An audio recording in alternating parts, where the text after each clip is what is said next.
Assalamualaikum warahmatullahi wabarakatuh. Selamat datang di channel Jelajah Kehidupan. Video kali ini kita akan membahas bagaimana kisah Sabit bin Ibrahim. Ya, Sabit bin Ibrahim.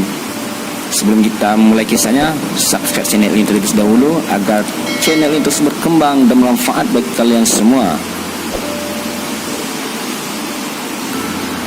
Sabit bin Ibrahim. Ketika itu ia sedang melakukan perjalanan di pinggiran kota Kufah. Matahari bersinar sangat terik.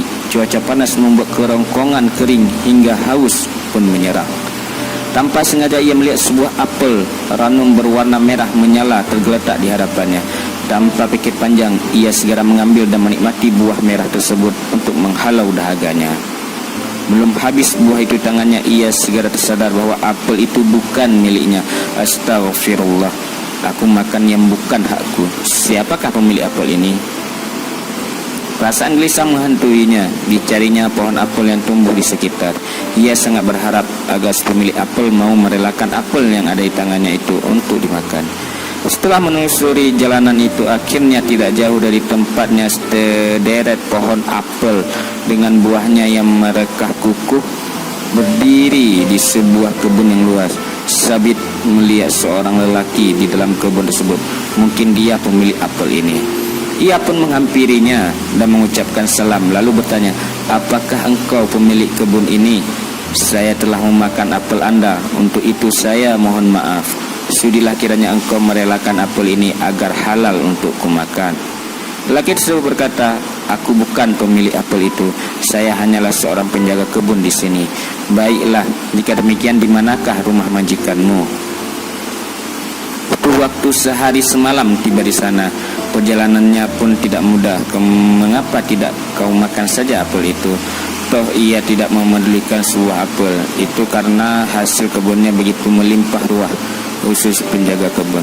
"Sejauh apapun rumahnya, aku harus tiba di sana meskipun harus melalui berbagai rintangan. Sebagian apel ini sudah kutelan, artinya di dalam tubuh ini terdapat makanan yang tidak halal bagiku karena belum meminta izin pada pemiliknya. Bukankah Rasulullah SAW bersabda, setiap daging yang tumbuh dari makan haram, maka api nerakalah yang layak baginya." Melihat keteguhan hati Sabit, si penjaga kebun akhirnya memberitahu arah perjalanan menuju rumah majikannya. Sabit berterima kasih atas kesediaan penjaga kebun tersebut memberitahu alamat majikannya. Tanpa membuang waktu, Sabit segera meranjak menuju rumah pemilik apel tersebut. Perjalanan mendaki dan membatu ia lalui. Sungai pun ia seberangi agar ia dapat bertemu dengan pemilik apel. Begitu risaunya ia akan peringatan hari Rasulullah SAW. Setelah menempuh perjalanan berliku, tibalah ia di depan rumah pemilik apel. Ia mengetuk pintu rumah sambil mengucapkan salam. Seorang lelaki tua membuka pintu untuknya. "Waalaikumsalam warahmatullahi wabarakatuh. Ada apa, anak muda?" Rupanya dialah pemilik kebun itu. "Wahai Tuan, kedatangan saya di sini untuk meminta keikhlasanmu atas buah apel yang terlanjur aku makan. Semoga engkau memaafkanku." Sabit menjelaskan apa yang merisaukannya kepada pemilik kebun. Pemilik kebun menyimak dengan seksama, lalu ia berkata, "Aku tidak akan menghalalkannya kecuali dengan satu syarat." "Apakah itu, Tuan?" "Kamu harus menikahi putriku dan aku akan menghalalkan apel itu untukmu." Tentu saja Sabit terkejut dengan syarat itu. Haruskah ia menebus kesalahannya dengan pernikahan?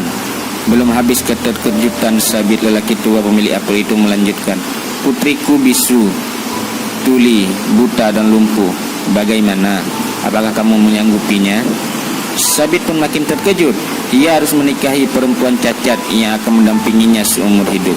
Namun ia tidak memiliki pilihan. Jika jalan ini dapat membuka pintu ampunan Allah SWT, ia harus menjalaninya dengan ikhlas. Sabit pun menyanggupinya. Pernikahan pun diselenggarakan. Mempelai wanita menanti di dalam rumah saat akad nikah berlangsung. Selesai dilakukan akad nikah, Sabit dipersilakan oleh sang mertua untuk menemui putrinya yang kini telah sah menjadi istri Sabit. Ia mengetuk kamar yang ditunjuk sambil mengucapkan salam. Ketika Sabit hendak membuka pintu kamar, terdengar suara wanita menjawab salamnya.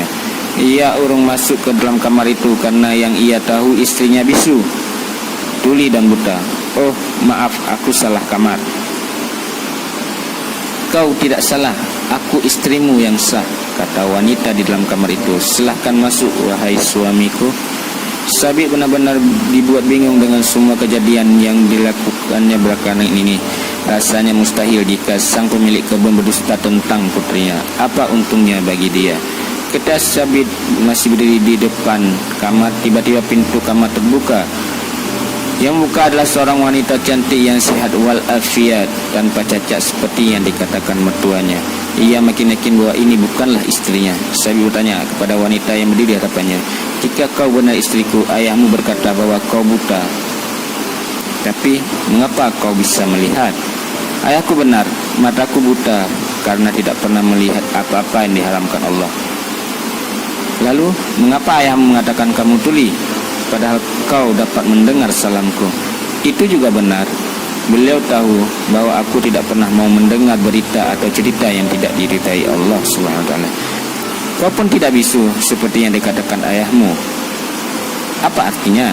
Aku bisu karena tidak pernah mengatakan dusta dan segala sesuatu yang tercela. Aku bahkan menggunakan lidahku untuk menyebut asma Allah. Terakhir, apa maksud ayahmu mengatakan kau lumpuh? Itu karena aku tidak pernah pergi ke tempat-tempat yang dibenci Allah. Betapa bahagianya Sabit bahwa yang ia nikahi adalah sosok wanita yang soleha, yang sempurna fisiknya dan cantik bak purnama di kegelapan malam. Dari hasil pernikahan mereka lahirlah ulama yang menjadi imam besar bagi umat Islam, yaitu Imam Abu Hanifah An-Nu'man bin Sabit. Terima kasih sudah menonton videonya. Jangan lupa di like, share, and subscribe. Okay?